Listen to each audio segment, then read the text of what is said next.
Hello, my name's Mark from the Way Back Meditation, and I'm a meditation teacher who's been practicing for about 39 years, coming up to 40 years, and I've been teaching for 23 years now. Now, as people start to explore meditation and the more spiritual side of life, one of the words that people stumble across, and probably you've heard of this word, is the word ego. Now, as soon as you say ego, it invokes all kinds of ideas, and a lot of them are very negative as well. But I thought it'd be really useful to break it down a bit and answer the question, so what is ego from a spiritual point of view? Really, what I wanted to share with you is what I've discovered from these many decades of meditating and also working with a lot of amazing people who have also been on their own journeys, and also information and insights that have been gained from the stillness of awareness that has nothing to do with personality, okay? So where do we begin? Well, let us understand a little bit, if you will, about what it is to be a human being. So we all experience emotions, we all experience our thoughts, our sense of self, our personality, and kind of we understand that ego is somewhere in there, okay? But we also have a lot more to us than that. So we have our minds, we have our consciousness, and we have our soul and our spirit, okay? Now, to keep things really simple, you can understand your soul as being the more eternal part of you. It's not strictly eternal, but the part of you that endures, that learns, that over many lifetimes, if you like, collects experiences. And its purpose is to learn about love. Okay? And then you have your spirit, and your spirit is your, say, inner guiding light that is orientated towards spirituality, to going beyond the limits of the personality and discovering the source, whatever that is, whatever label you want to give it. And again, labels are just labels, but we could talk about it in terms of the source or unity or God.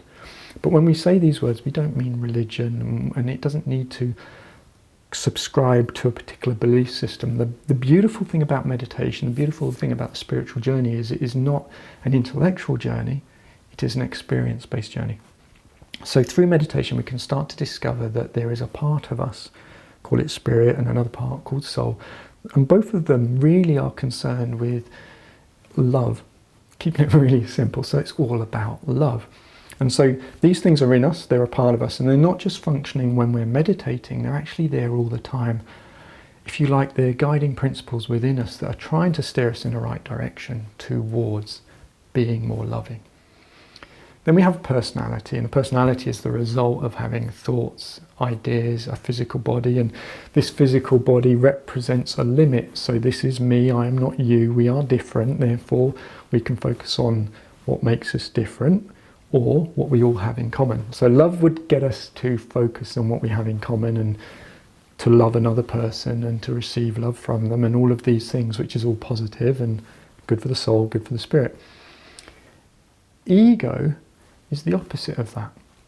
Now, ego is actually within you, it's located and it has certain qualities. But keeping it really simple, if spirit is a ball of light and soul is a ball of colour, then ego is a ball of negative stuff. Okay? And that's where the negative connotations come in. But everyone has an ego. So there's no point in beating ourselves up. It's actually, if you like, a wonderful opportunity to learn about the polarity of the existence of being a human being. We can have thoughts, and those thoughts can be loving, can be altruistic, can be outgoing, outreaching, can be nurturing of ourselves and others. These thoughts are all positive and move us more towards being loving. Some thoughts, not all negative thoughts, but some thoughts that are negative will be around self-centering, self-referencing, bigging the self up. And all of these thoughts which are negative, that are focused on self, feed the ego. And it's not that the thoughts directly feed the ego, but they create this contrast or this, it's like disharmony within you, that on one hand you've got this spiritual side, this soul, and they're all about love, but then you're having these thoughts that aren't about love. And that creates a vibration that isn't very loving. So this vibration, if you like, gets sequestered to this place that becomes the seat of the ego. Okay, so we've all got one. you know, there's no kind of pointing the finger and blaming here. Okay, we've all got one. Some people have more than others. Some souls or some people have had many more lifetimes than others, and some are very young in their soul evolution. So we can't judge people and go, well, you know, look at him or look at her, because they're where they are. And you might have been there in the past, okay? And judging them is actually kind of coming from ego. So we need to understand it, and we need to help. If they want help, we can guide them through our own actions, through how we are towards them, through recognizing where there is disharmony within a person, okay? So that instead of them succumbing to it, they are nurtured away from it, okay? It's just a different way of thinking. So, but what's the problem with ego? So consciousness, if you like, orientates where you're coming from. If your consciousness is heart-centered, you come from a loving place. If it's soul-centered, again, you come from a loving place. If it's spiritually centered, you come from a more spiritual space. When you're on autopilot, and when we all are, and when we're asleep in everyday life, one of the places that we can become more conscious from is ego. And when ego is in the driving seat, it compels the mind to think more of those negative thoughts. Basically, it's not that it's trying to make you a bad person or it's trying to make you worse. It's just that it's stuck in habit. That's what ego is. And all ego does is reinforce what it is, which is the collection of all of those negative vibrations about yourself. So the more ego is in control, you will start to think more of the same thoughts that created your ego, and it reinforces your personality. So ego seeks to maintain the status quo. It doesn't seek to make you a bad person. Unfortunately, the energy of ego is negative. So everyone's got one.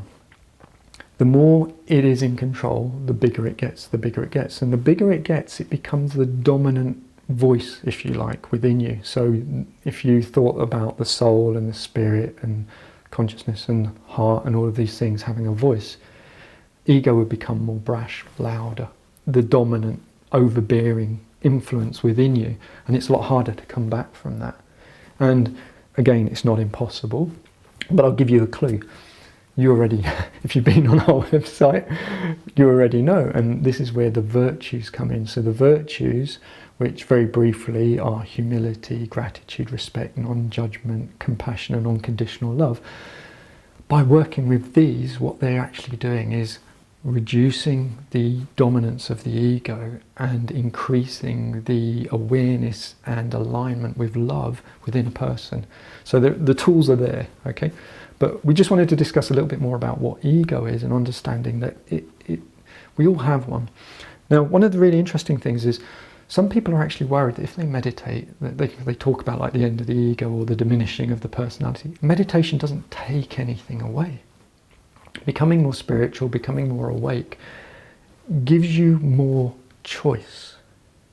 You can still have ego, and there will always be ego. All the time you're a human being, there's going to be ego. It's not about destroying something or ending something or leaving something. It's about discovering what you are. That's what spiritual journey is all about.